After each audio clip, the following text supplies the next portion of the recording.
আমারে অনেকে কইতেছে যে আপনি প্রফেসর ইউনূসের সরকারের উপরে এত চেতলেন কে? যখন কেউ গণমানুষকে অবজ্ঞা করে, তার ছোট ছোট আকাঙ্ক্ষাকে উপেক্ষা করে, আমার মাথায় আগুন ধরে যায়। আমরা তো এটা আশা করি নাই যে প্রফেসর ইউনূসের সরকার দেশকে সোনায় মুড়াই দেবে, সে কথা বলিও নাই, তারা সেটা পারবেও না। আমরা চাইছিলাম যে ইন্ডিয়ার প্রত্যক্ষ সমর্থনে আমরা ফ্যাসিবাদে পিষ্ট হয়েছি, সেই ইন্ডিয়া ঘৃণিত পতিত ফ্যাসিস্ট আর তার দলবলকে আশ্রয় দিছে, সেই রাষ্ট্রকে, ভারত রাষ্ট্রকে বুঝায় দেওয়া কামটা তোমরা ভালো করো নাই। এটা জাতীয় মর্যাদার প্রশ্ন। প্রত্যেক দিন পুশিং করতেছে ইন্ডিয়া। দেখেন এডিটর সাহেব, আপনি পুশিন লিগে সার্চ দেন, দেখেন কয়দিন পর পর কি পরিমাণে পুশিন হইতেছে বাংলাদেশে।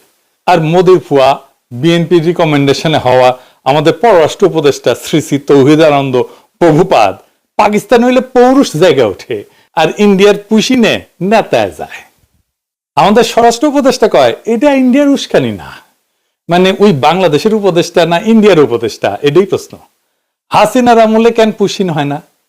আর কেন হাসিনা ক্ষমতা থেকে চলে গেলে পুশিন শুরু করে ইন্ডিয়া? ইন্ডিয়া দেখেন বাংলাদেশ থেকে পণ্য আমদানিতে নিষেধাজ্ঞা দিছে। ওই মাসে, যে মাসে নিষেধাজ্ঞা দিছে, ওই মাসে প্রায় 18% আমদানি বাড়াইছে বাংলাদেশ। দেখেন, এমনকি এই বছর মে মাসে আইসাও বিবিসি রিপোর্ট করতেছে ইন্ডিয়া থেকে পণ্য আমদানি কমে নাই, বাড়ছে। শুধু তাই না, ইন্ডিয়া থেকে চাল আমদানি করবে সরকার, চুক্তি ফুক্তিও করে ফেলেছে। আর ইন্ডিয়া একের পর এক বাংলাদেশের পণ্য আমদানিতে নিষেধাজ্ঞা দিয়ে যাচ্ছে। পরপর 3 মাসে 3 বার নিষেধাজ্ঞা দিচ্ছে। দেখেন, এর মধ্যে মাইলস্টোনের দুর্ঘটনা হইল, ইন্ডিয়া কইল ডাক্তার পাঠাবো, আর আমাদের স্বাস্থ্য মন্ত্রণালয় লাল ফেলাইতে ফেলাইতে ফেলাইতে রাজি হয়ে গেল। আসলো ইন্ডিয়ান ডাক্তার। আমি কইলাম স্বাস্থ্য মন্ত্রণালয়ে, আমাদের ডাক্তারের এই বার্নের রোগীদের কোন চিকিৎসা দিতে পারবে না যে ইন্ডিয়ান ডাক্তার দিবে? চুপ করে থাকে, কথা কইতে পারে না, উত্তর নাই তো। কেন তারা কইতে পারে না যে ভাই ধন্যবাদ, আমরা নিজেরাই পারবো? এর মধ্যে পাটাইল ইলিশ। গতবার আমরা মেলা হাউকাউ করেছিলাম না, সেটা তারা পাত্তাই দেয় নাই। যেন ইলিশ ওদের বাপের, বাংলাদেশ মনে হয় ওদের বাপের জমিদারি। ইন্ডিয়ার ভয়ে থরহরি কম্প এদের। ইন্ডিয়ার সাথে ডিলিংস বাদ দেন, আওয়ামী লীগের মিছিল ঠেকাতে পারে না, এতই অপদার্থ এরা। ইন্ডিয়ার সাথে সম্পর্ক উন্নয়ন করবে। ইন্ডিয়ার সাথে আমাদের সমস্যাটা কি সেটা জিগান উপদেষ্টাদের কইতে পারে কিনা, কোন ন্যারেটিভ আছে কিনা। হাসনাত আব্দুল্লাহ কইছে যে এই সরকারের যে কোনো ব্যর্থতা আমাদের দোষ দেয়, দিবেই তো। এই সরকারকে কে বানাইছে? ওয়াকার, ছাত্ররা আর আসিফ নজরুল। তো দায় নিবা না কেন? পুরা জুলাইকে তো তোমরা মিডিল ক্লাসের ন্যারেটিভ বানাই ফেলছো, যেন মিডিল ক্লাস আর ঢাকা ইউনিভার্সিটির ছাত্ররা জুলাই করেছে। যেহেতু মিডিল ক্লাস এটা একা করে নাই, বেশিরভাগ করছে দরিদ্র প্রান্তিক মানুষেরা, তারা তাই জুলাই দুর্বল হয়েছে, তারা সরে গেছে, তোমরাও দুর্বল হয়েছো। ওই রাজপথের শক্তিটা দূরে সরে গেছে। যাই হোক, এই ইন্ডিয়া প্রসঙ্গে একটা গল্প মাথায় আসলো যে কেন প্রফেসর ইউনূসের সরকারের এত ইন্ডিয়া প্রেম, এত বাম্বু খেয়েও ঠিক হয় না। এক মহিলা তার হাজবেন্ডকে ডিভোর্স দিছে। তো ডিভোর্স দেওয়ার 2 বছর পরে মহিলার পেটে বাচ্চা এসেছে। তো মহিলারা সবাই জিগায় তোমার না ডিভোর্স হয়েছে? তো মহিলা কয় হ্যাঁ হয়েছে, তবে ওই মাঝে মাঝে মাপ চাইতে আসে। তো ইন্ডিয়া মাঝে মাঝে প্রফেসর ইউনূসের সরকারের কাছে মাপ চাইতে আসে।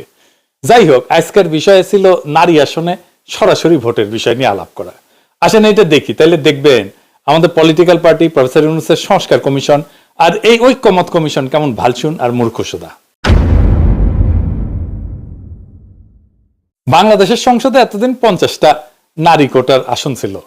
তো সংবিধান সংশোধনী কমিশন সেটার বাড়ায় নারী কোটার আসন 100-তে বাড়ানোর সুপারিশ করেছে। এর উপরে এনসিপি আবার দাবি করেছে 100টা নারী কোটা আসনে নির্বাচন সরাসরি ভোটে হওয়া উচিত, মানে মরার উপরে খাড়ার ঘা। আসেন আসলে নারী কোটার আসনে সরাসরি ভোট এটা একটু বুঝে দেখি। প্রথমত আসি নারীদের জন্য আলাদা কোটা নিয়ে। এটা একটা গোত্র বা গোষ্ঠীর আলাদা রিপ্রেজেন্টেশন কখন দরকার হয়? পৃথিবীর ইতিহাসে কি এমন নজির আছে সে আলাদা রিপ্রেজেন্টেশন দিয়া সেই গোত্র করে কি? খায় না মাথায় দেয়? তারা তাদের কোন পলিটিক্যাল এজেন্ডা বাস্তবায়ন করে? এইসব কি এনসিপি ওরা জানে বা সংবিধান কমিশনের ওরা বুঝে? 2টা গোত্রের আলাদা রিপ্রেজেন্টেশনের সবচেয়ে বড় উদাহরণ আমাদের উপমহাদেশে আছে। ঐতিহাসিক বিভিন্ন সংঘাতের কারণে ব্রিটিশ ভারতের মুসলমানরা অনুভব করে যে সংখ্যাগরিষ্ঠ হিন্দুদের সাথে তাদের স্বার্থ এক না, বরং উল্টা। স্যার সৈয়দ আহমেদ খান বিভিন্ন ঘটনা ব্রিটিশ ভারতে হিন্দুদের হরেক রকমের এজিটেশন দেখা এই ব্যাপারে লেখালেখি করে যান। ভারতবর্ষের মুসলমান নেতাদের মধ্যে যেই ঘটনার ফলে এই উপলব্ধি সবচেয়ে গভীরভাবে প্রভাব ফেলে সেটা হইল 1905 সালে বঙ্গভঙ্গ। এর বিপরীতে হিন্দুদের অ্যাগ্রেসিভ রিয়াকশন দেখে আগুন জ্বালাই দিয়েছিল সারা বাংলায়। এর ফলে 1906 সালের ডিসেম্বর মাসে মুসলিম লীগের রাজনৈতিক আবির্ভাব ঘটে, যেটার ইতিহাস আগের এপিসোডে বিস্তারিতভাবে বলছি। মুসলিম লীগ গঠনের আগে 1906 সালের অক্টোবর মাসে ভারতবর্ষের 35 জন গণ্যমান্য মুসলমান নেতা প্রিন্স আগা খানের নেতৃত্বে সিমলাতে ভাইসরয় লর্ড মিন্টোর সাথে দেখা করতে যান। সিমলায় ভাইসরয়ের প্রাসাদ ভাইস রিগাল প্যালেসে এই মিটিংটা অনুষ্ঠিত হয়। সেই মিটিং এ মুসলমান নেতারা সর্বপ্রথম ভাইসরয়ের কাছে মুসলমানদের জন্য আলাদা রিপ্রেজেন্টেশনের দাবি উত্থাপন করে। ভাইসরয়ের কাছে মুসলমান নেতারা একটা অ্যাড্রেস ড্রাফট করে উপস্থাপন করে। সেটা ড্রাফট করছিল বিহারের সৈয়দ হোসেন বিলগ্রামী আর উত্তরপ্রদেশের সৈয়দ মীর মেহেদি আলী, যিনি নবাব মোহসিনুল মুলক নামে পরিচিত ছিলেন আর স্যার সৈয়দ আহমেদ খানের ঘনিষ্ঠ বন্ধু এবং উত্তরসূরি ছিলেন। সেই দাবিতে কি বলা ছিল, তার একটা অংশ হচ্ছে, এটা ইংরেজি যেহেতু কইছে তাহলে ঠিকই কইছে, তবে বাংলা এটা হইতেছে মুসলমানরা একটা স্বতন্ত্র সম্প্রদায় যাদের কিছু অতিরিক্ত স্বার্থ আছে যা অন্যান্য সম্প্রদায়ের সাথে মিলে না, বরং এইসব স্বার্থ যথাযথভাবে প্রতিনিধিত্ব পায়নি।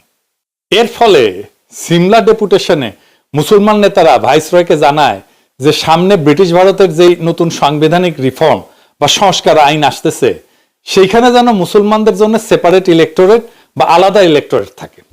অর্থাৎ মুসলমানরা ভোট দেবে মুসলমান আসনে, হিন্দুরা ভোট দেবে হিন্দু আসনে। এটার একটা নাম ছিল রোয়েদাদ। লর্ড মিন্টো মুসলমানদের স্বার্থ রক্ষার প্রতিশ্রুতি দেন এবং 1909 সালে যেই মোরলে মিন্টো অ্যাক্ট পাস করা হয় ব্রিটিশ পার্লামেন্টে ভারতবর্ষের সংবিধান নিয়ে, সেখানে সর্বপ্রথম মুসলমানদের জন্য আলাদা ইলেক্টোরেট বরাদ্দ করা হয়। এইখানে মুসলমানরা কেন এরকম অনুভব করলো, তাদেরকে হিন্দুরা কি চোখে দেখতো, এসবের ইতিহাসের বাস্তবতা একদম ইতিহাসের বিভিন্ন লিটারেচার যেমন বঙ্কিম, শরৎচন্দ্র, ডিএল রায়, নীরজ চৌধুরী এদের কাছ থেকে কোট করেই প্রমাণ করে দেখানো যাবে, সেটা অন্য আলাপ। এর ধারাবাহিকতা এবং আরো অসংখ্য ঘটনার ফলশ্রুতিতে 1947 সালে পাকিস্তান রাষ্ট্রের আবির্ভাব ঘটে। এছাড়া আরেকটা উদাহরণ আছে বেলজিয়ামে।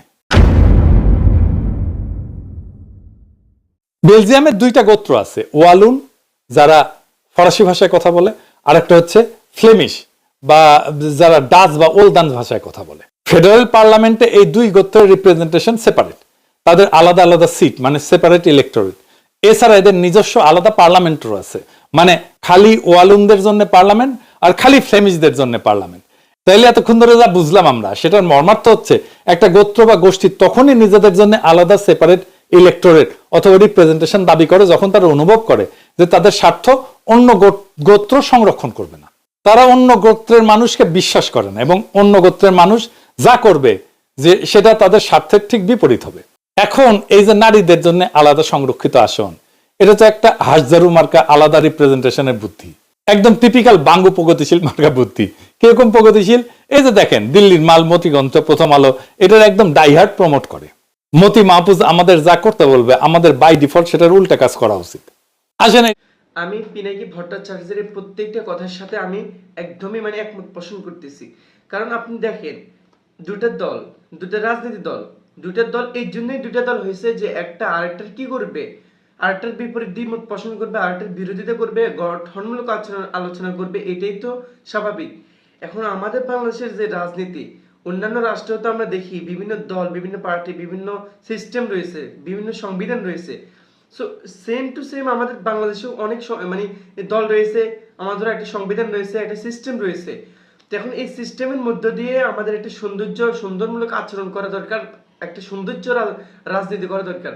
অথচ আমরা তার ঠিক উল্টোটাই করতেছি। আওয়ামী লীগ যে রাজাকার, পাকিস্তানি পন্থী এগুলো ট্যাগ দিয়ে জামাতকে কি দমিয়ে রাখার জন্য চেষ্টা করেছিল, সে হুবহু সে ট্যাগটা সে রাজাকার পাকিস্তানপন্থী ওই সে হাবিজে বলে বলে এখনো সে ট্যাগ দিয়ে আবার তারা করতেছে। অথচ পিনাকি এখানে একটা স্পষ্ট কথা বলেছে, এমন পছন্দ হয়েছে, পাকিস্তানপন্থী এমন রাজাকার, এটার দ্বারা আপনি আরো বোঝাতে চাচ্ছেন যে সে ভারত বিরোধী। অর্থাৎ সে ভারত বিরোধী, আর যে ভারত বিরোধী সেই তো সত্যিকার দেশপ্রেমিক। বর্তমানে পৃথিবীর মধ্যে সবচেয়ে ভাইরাস একটা রাষ্ট্র হচ্ছে ভারত। অর্থাৎ ভারত রাষ্ট্র ভাইরাস বলতে সেটাকে ভাইরাসে পরিণত করেছে। যেমন তা বাংলাদেশকে একটা ফ্যাসিস্ট খুনি হাসিনা অঙ্গরাজ্যে পরিণত করেছে, সেম টু সেম ভারতই তো তার মেইন প্রোডাকশন। ভারত থেকে তো এগুলো সাপ্লাই হয়। অন্যান্য রাষ্ট্রে যে ফ্যাসিজম কায়েম করার জন্য সর্বোচ্চ সুযোগ করে দিচ্ছে হচ্ছে নরেন্দ্র মোদী। এই নরেন্দ্র মোদীটা হচ্ছে দুনিয়ার সর্বোচ্চ শয়তান। এই হচ্ছে সবগুলাকে নিয়ে মানে ষড়যন্ত্র করে। এই খুনি হাসিনাকে দিয়ে এদেশে ফ্যাসিজম কায়েম করেছে। তার নিজের রাষ্ট্রে সে যত অন্যায়, অনিয়ম, উশৃঙ্খল, যত উগ্রপন্থী আচরণ সব তো মোদী করেছে। তাহলে সেই মোদী বিরোধিতা করা বা ভারত বিরোধিতা করা, এটাই তো আসল দেশপ্রেমী, এটাই তো আসল মানে প্রেম বুঝায় আর কি। যখন আপনি ভারত পাকিস্তান পন্থী, তারপর রাজাকার, ওইসব ট্যাগ দিয়ে যদি এখনো আবার রাজনীতি করতে চান, তাহলে বাংলার রাজনীতি মানুষ এটাকে বৃদ্ধাঙ্গুল দিয়ে দেখিয়ে দিবে। এই রাজনীতি আর মানুষ চায় না, এই রাজনীতি আর মানুষ খায় না, বুঝছেন? নতুন কোনো রাজনীতি পারলে, নতুন কোনো কথা থাকলে আপনারা সেগুলাই নিয়ে আপনি সামনে নিয়ে আসেন। আপনারা দেখতেছি যে মানে 5 মিনিটে বক্তৃতাতে 4.5 মিনিটে আপনি জামাত শিবিরকে নিয়ে কথা বলেন, 5 মিনিটে বক্তৃতাতে আপনি 4 মিনিট যদি জামাত শিবিরকে নিয়ে কথা বলেন, সমালোচনা করেন, তাহলে আপনার বক্তৃতার মেইন নিয়েটাই কি? তাহলে মেইন থিমটাই কি? আর প্রত্যেকটা বক্তৃতাতে সেম টু সেম আপনি 100টা বক্তৃতা দিচ্ছেন, সেখানে 90টাতে ভিতরে আপনার শিবিরকে নিয়ে সমালোচনা থাকবেই। তো আপনার মানে আপনার রাজনীতিটা কি? আপনি কি শিবিরকে নিয়ে রাজনীতি করতেছেন? আপনি বাংলাদেশের রাজনীতি করতেছেন, বাট কাদেরকে নিয়ে? আপনি জনগণের জন্য, জনগণের স্বার্থে রাজনীতি করতেছেন, নাকি অন্যের পিছনে আঙুল দেওয়ার জন্য রাজনীতি করতেছেন? বিষয়টা তো একেবারে অন্যরকম হয়ে গেল না? আপনি রাজনীতি করতেছেন, রাজনীতি করার মতো করেন। এদেশে রাজনীতিবিদদের দরকার আছে, বাট আপনাদের মতো বামপন্থী বা উগ্রপন্থী রাজনীতিবিদদের দরকার নেই। যারা নিজেদের স্বার্থে রাজনীতি করে, যারা ছাদাবাজি, টেন্ডারবাজি, ফ্যাসিজম কায়েম করার রাজনীতি করতে চায়, তাদের রাজনীতি আর বাংলার মানুষ 5 আগস্ট পরবর্তী সময়টাতে খাবে না, খাচ্ছে না। তাদেরকে বৃদ্ধাঙ্গুল দিয়ে দেখিয়ে যেভাবে পোলাপাইন ছাত্ররা ডাকসুতেও শিবিরকে জয় করেছে, তারপরে যে জাহাঙ্গীরনগর বিশ্ববিদ্যালয়ের শিবিরের মতো একটা বড় প্যানেল, যেখানে 25 জনের ভিতরে 20 জনই শিবিরের প্যানেলে জয় হয়েছে, নর্মাল হয় নাই। ওখানে সবাই মেধাবী, সাধারণ মানুষ না। তারা তাদের মেধার ভিত্তিতে তাদের ক্যান্ডিডেটকে, তাদের প্রতিনিধিকে তারা বেছে নিয়েছে, তাদের মেধার ভিত্তিতে। টাকা পয়সা খায়া ভোট বিক্রি করে নাই। তারা জানে তারা 1 বছরের জন্য তাদের প্রতিনিধি সঠিকভাবে ঠিক না করতে পারলে তাদের কি হবে, তারা বুঝতে পেরেছে, বিধায় তারা সঠিক ক্যান্ডিডেটকে কি করেছে, নির্বাচিত করেছে। যাই হোক, পরিশেষে একটা কথাই বলবো, সেটি হচ্ছে বাংলাদেশের জন্য যদি রাজনীতি করতে চান, তাহলে অনেক সময় এমনও হবে যে নিজের বিপক্ষে এমন একটা কিছু মত চলে আসবে, সেগুলোকে সদরে গ্রহণ করে নিতে হবে। এমন কিছু সময় এমন কিছু ডিসিশন নিতে হবে, নিজের লাভ হচ্ছে কিনা লস হচ্ছে সেগুলো দেখার টাইম নেই। দেশের ক্ষেত্রে, দেশের জনগণের ক্ষেত্রে যদি রাজনীতি করতে চান, এক্ষেত্রে অনেক রকমের অনেক বাধা, অনেক রকমের অনেক উশৃঙ্খল, অনেক রকমের অনেক সব প্রবলেম ফেস করতে হবে। সবগুলোকে আপনি মিলিয়ে আপনার দেশের জন্য, দেশের মানুষের জন্য রাজনীতি করতে হবে। এই যে আমরা দেখতেছি, আমরা যাদেরকে পাকিস্তান পন্থী বলি, রাজাকার বলি, তারা তো সত্যিকার অর্থে দেশপ্রেমী হওয়ার কারণে, এত জুলুম নির্যাতন হওয়ার পরেও তারা আজ এসে প্রমাণ করতেছে যে তারাই সত্যিকারের দেশপ্রেমী।